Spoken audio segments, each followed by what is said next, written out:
Up next in the broadcast, Korea's foreign minister makes a surprise visit to a shelter for victims of Japan's sexual slavery and pledges greater efforts to resolve historical wrongdoings. The nation's current account surplus hits a record high on strong exports, giving optimism for a steady outlook for the Korean economy. And U.S. President Barack Obama talks tough in his State of the Union speech, promising to use his executive powers to cut through legislative stalemates. Primetime News begins now.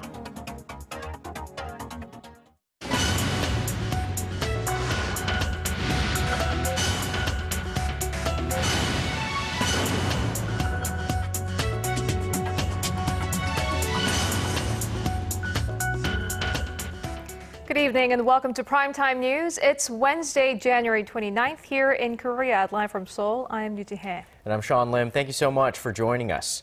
On this eve of the start of the Lunar New Year holiday, many Koreans have begun making their ways to their hometowns. And that means packed roads on major expressways out of Seoul. The current travel time by car from the capital to the southern city of Busan is between 7 and 8 hours, which is about double the normal amount of time it takes. Traffic conditions are expected to reach their peak on Thursday, when more than 40% of all holiday travelers will be leaving for their destinations. According to transportation authorities, over 27 million people will travel around the country during the 4-day-long holiday. And with millions marching to their hometowns during the Lunar New Year holiday, the nation is on high alert as a bird flu outbreak gripping this nation is showing no sign of letting up. Authorities say efforts to contain the spread over the next few days will be crucial. Our Kwon So-hwa reports. The battle against bird flu will continue over the Lunar New Year holiday, with disease prevention authorities tightening measures to prevent the virus spreading any further. Government employees, local self-governing bodies, the military and police will be on 24-hour standby over the 4-day holiday. Concerns are rising that with an estimated 30 million people on the move over the holiday period, the flu could spread to even more regions. The government has therefore ordered the installation of sterilization facilities and interchanges on highways across the nation. The public is also being asked to refrain from visiting poultry farms and migratory bird habitats and to take extra care not to step on animal droppings. The Minister of Agriculture, Food and Rural Affairs said the virus can be contained if everyone pulls together. I ask for your active cooperation in preventive measures during trips to your hometowns this Lunar New Year holiday, even if it's inconvenient. The minister also said stock breeding farms should sterilize their facilities and surrounding areas every day and immediately report any suspected bird flu outbreaks to the Agriculture Ministry.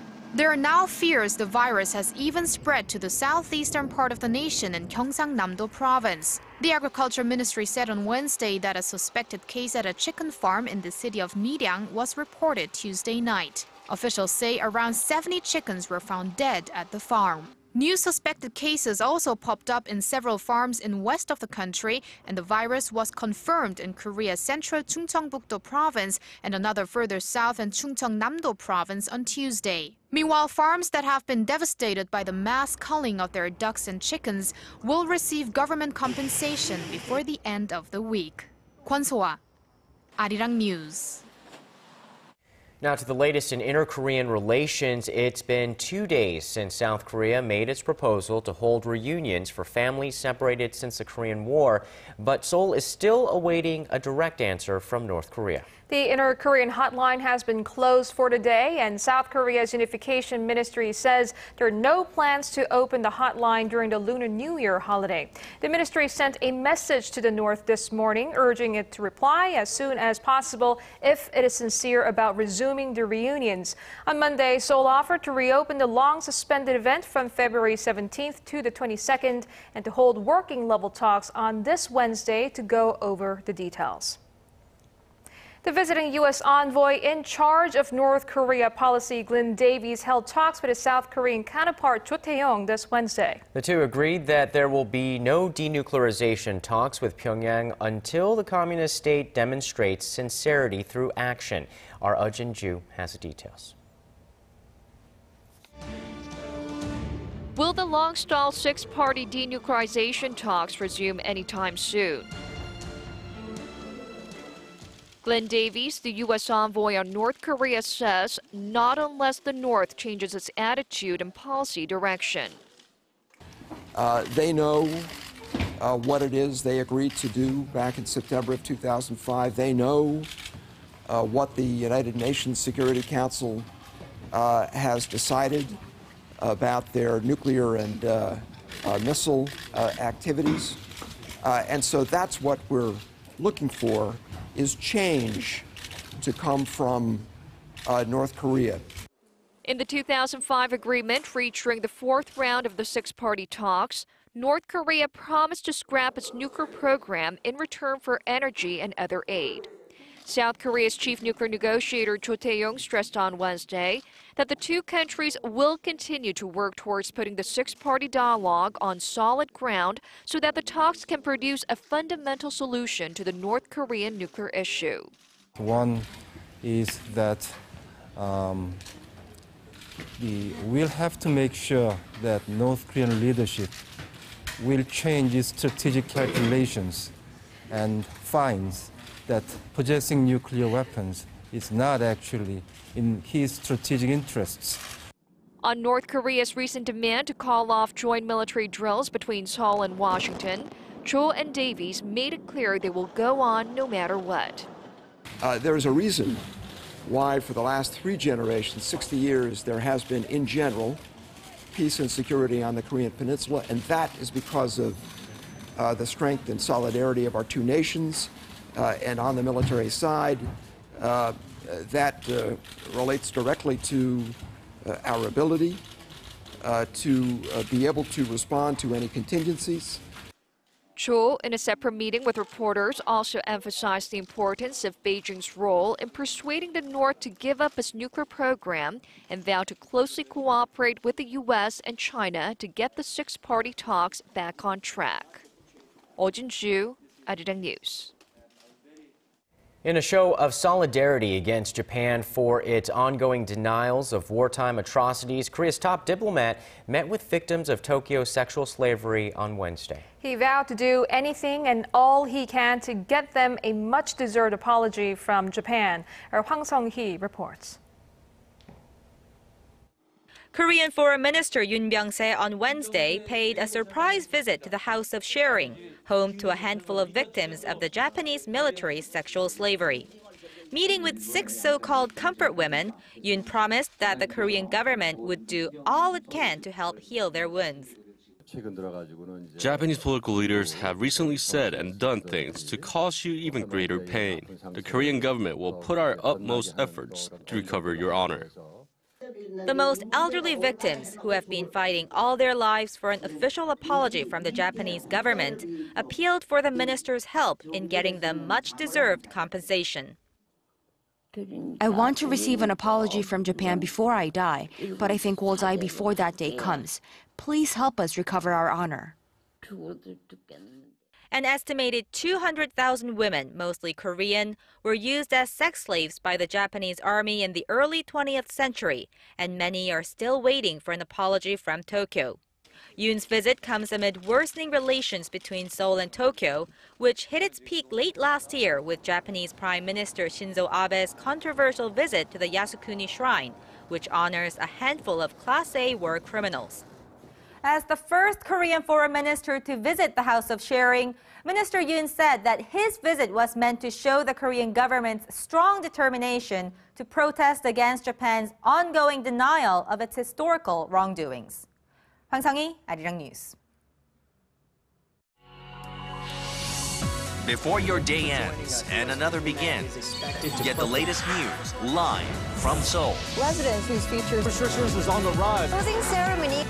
Expert analysis from Asia's heartbeat. The legislature, circumstances. With a viewpoint only Korea's global network can provide. The United States, the latest report. Unrivaled access from a team always on standby. Came on the news, trying to cover up the South.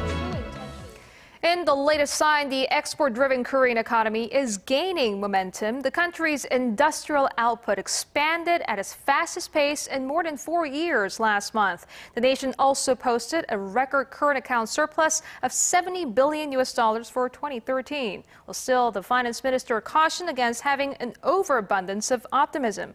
Arirang has the details. Despite concerns about emerging markets and the possible fallout from the U.S. Federal Reserve's expected decision on another cut in its stimulus, Korean policymakers say the fundamentals of the Korean economy appear strong enough to weather the impact.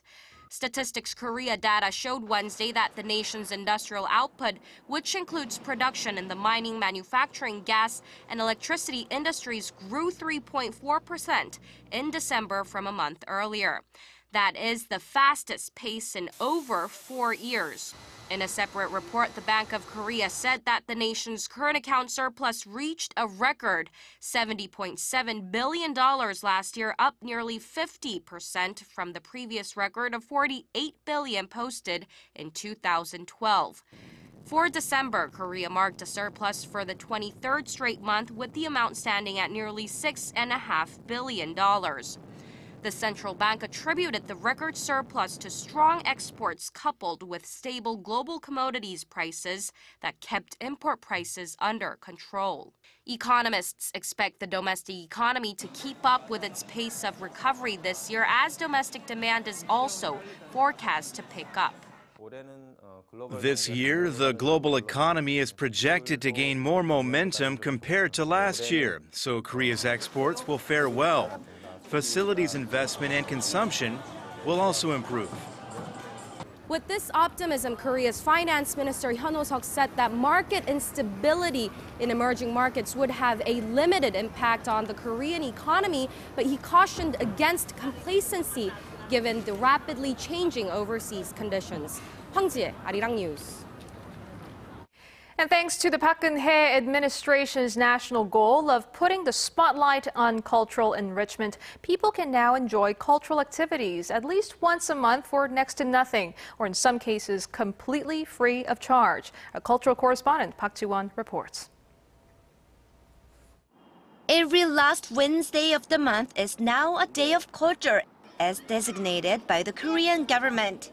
On this day, people can get free or discounted admissions to concerts and events at public and private cultural institutions, including national theaters, museums, and galleries. On the first Culture Day, some 800 institutions offered discounts or free admissions to arts and culture events. The idea of designating a monthly Culture Day was first proposed by the Presidential Committee on Cultural Enrichment last October. Although life can be tough, we hope that at least once a month, people can escape from their daily routines and enjoy cultural activities, nurturing their inner lives and enhancing their quality of life. President Park Geun-hye, who has set cultural enrichment as one of the 4 key national goals of her administration, visited a movie theater on Wednesday and stressed the importance of the value of culture. 많은 분들이 아무쪼록 이런 날에 그런 공연장이나 이런 데를 찾아서 문화를 더욱 즐기고 사랑할 수 있는 좋은 계기가 됐으면 합니다. Culture Minister Yoo Jin-young says the designation could make culture more accessible to a wider range of people. Koreans have up to this point led lives focused on work. The designation of Culture Day was made to send a message that now is the time to change our perceptions and lead a new life centering on family and leisure, which are also important values. From discounted tickets at movie theater chains to free admission to royal palaces, there is a variety of benefits offered on this day. To find out more, you can visit culture.go.kr. The government says more cultural institutions will be joining the initiative to expand the variety of free and discounted events for future Culture Days every last Wednesday of the month. Park Ji-won, Arirang News. Over in the United States, political gridlock may have kept President Obama from completing his checklist in 2013. But in his recent State of the Union address, the U.S. president said Congress won't get in his way this year. Kim Ji-yeon has more on what that entails. U.S. President Barack Obama says 2014 will be a year of action, and he's prepared to use his executive power and act without Congress to get things done. In his State of the Union address Tuesday, President Obama focused on issues related to the economy, namely income inequality and job creation.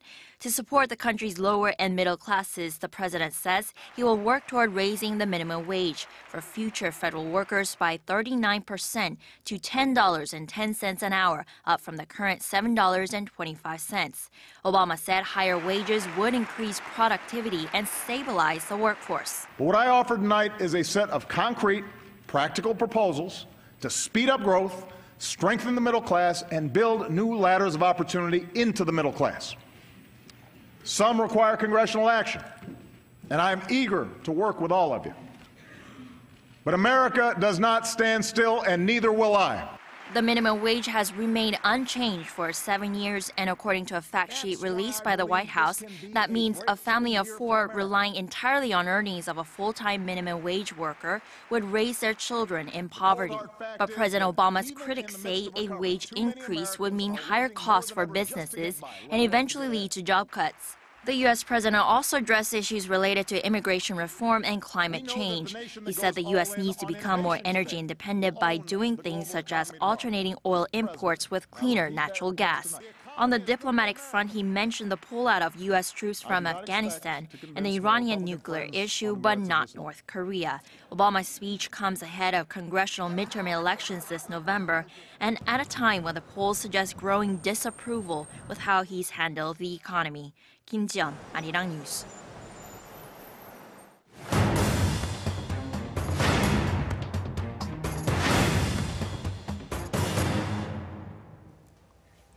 Tomorrow marks 1 year since Korea launched its first homegrown rocket into space. On tonight's News in Depth, we take the time to look into Korea's space technology after the successful liftoff by bringing in our Song Ji-sun in the studio. Now, Ji-sun, you returned to the Space Center after launch last year. How are things looking down there? Well, time really flies, and the NATO Space Center actually went through a lot of transformations preparing for its next project. In fact, the KSLV-2, or Korea's Space Launch Vehicle number 2, kicked off even before when NATO was preparing itself for its third attempt, and preparing for the testing and launching for a larger and a completely self-developed rocket is well underway in NATO. Let's go to Kong right now.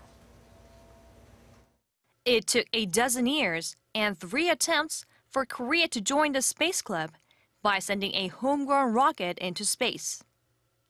While the first stage of the NATO rocket was built by Russian engineers, its follow-up, the Korea Space Launch Vehicle number 2, aims to develop a full 3-stage rocket on Korean soil from testing to launch. These are the key test facilities essential to building rocket engines, scheduled to be complete in April, ahead of a first test run in May. Anything can happen if the test fails. So the emitter looks over to the sea, and the concrete safety wall is a meter thick to absorb the impact. A total of 7 new buildings will be lined up here at NATO Space Center, and a brand new, larger launch pad will also be constructed next to the current launcher to launch 1 completed rocket in 2017. We're also preparing a separate test facility that simulates the environment in space for the 2nd and 3rd stages that will begin after leaving Earth. NATO's science satellite was only 100 kilograms, but the KSLV-2 will carry a practical low-orbit satellite 15 times heavier at 1.5 tons.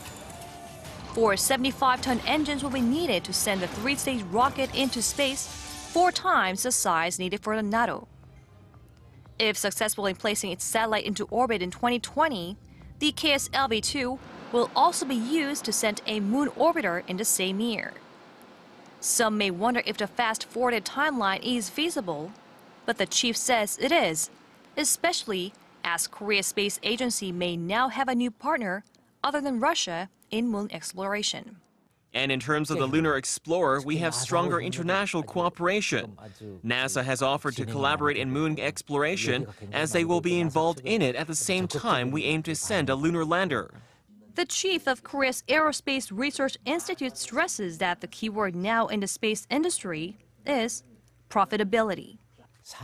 We need to attract industry companies to participate in space development in a way that they can create revenue through it. That is why the space paradigm is important to suggest a guideline for the industry. We now have a concrete roadmap, not a vague dream. So tell us a little bit more about how the space industry is hoping to make a profit down the road from all the development projects. You know, Korea's goal is not just making it launch into space, but launching a rocket. Its goal is to create profit from it. And first of all, they want to export satellites and also aim to use the Space Launch Vehicle, or the KSLV-2, for launching satellites of other countries.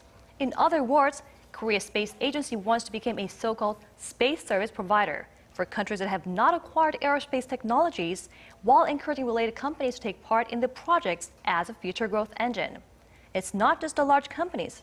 For NATO, major Korean conglomerates like Korean Air participated in the assembly process of the rocket. But for this second project, they have signed a deal with a mid-sized company that specializes in this industry. And how far ahead does the planning go? Well, to begin with, we have the KSLV-2 set for 2020 that goes into the moon, a moon orbiter, and the moon explorer. Now, these projects were all fast-forwarded after President Park Geun-hye took office last year. After this lunar orbiter and lander in 2020, Korea seeks to send a Mars explorer in 2030 and also develop a larger rocket with an engine that's nearly 30 times bigger than NATO to also transport bigger and more complex objects into space by 2040. Now the key here is to developing these engines that could carry these satellites and objects into space. And now we have acquired the facilities and the testing constructors. We have create a better infrastructure for developing these projects. All right, a lot of new exciting technology ahead. Thanks so much, Chi-sun. Thank you.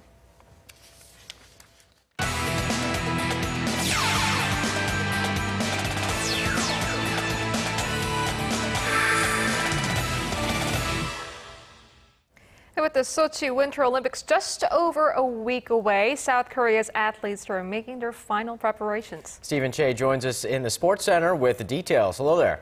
Hey guys, the nation is gearing up for their most successful Winter Games yet, and they're primed to do even better than they did in the Vancouver Olympics. Back in 2010, they earned a record 14 overall medals, all with just 46 athletes. Now, 71 are headed to Sochi. And according to the Associated Press's medal projection, figure skating queen Kim Yeona, speed skaters Lee Sang-hwa and Mo Tae-bum, and short track phenom Shim Seok-ki are all expected to win gold medals. And with that said, the South Korean delegation flies out to Russia on Saturday. And heading to the pitch, South Korea soon faces Mexico in a friendly, and in order to win, they'll have to raise it up a gear. Ranked 21st in the world, Mexico will be a bigger test than Costa Rica for the 53rd ranked South Koreans, who are still working out the kinks in their roster. The match, the second of 3 tune-up matches in America, will take place at the Alamo Dome in San Antonio, Texas at 8 p.m. on Wednesday, local time. Now let's get to Wednesday's top matchups starting in the KBL. The Orioles defeat ET Land 71-69, but now it's time for the game of the night. It's the KT Sonic Boom and KCC Aegis clashing in Busan. Ira Clark and KT turn on the Jets and take a 16-point lead into the half. Now KCC gets them back in the third, but KT puts it in cruise control. Clark ends with 28 points and 15 boards, and KT takes it 78-61. And now it's the V-League. Hyundai Capital and KEPCO meet for round 4 action.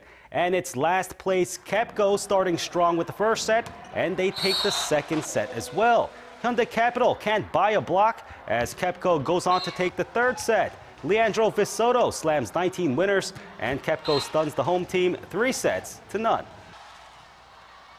And that does it for me here in the Sports Center. This has been Stephen Che. Check back at midnight for the latest in the world of sports.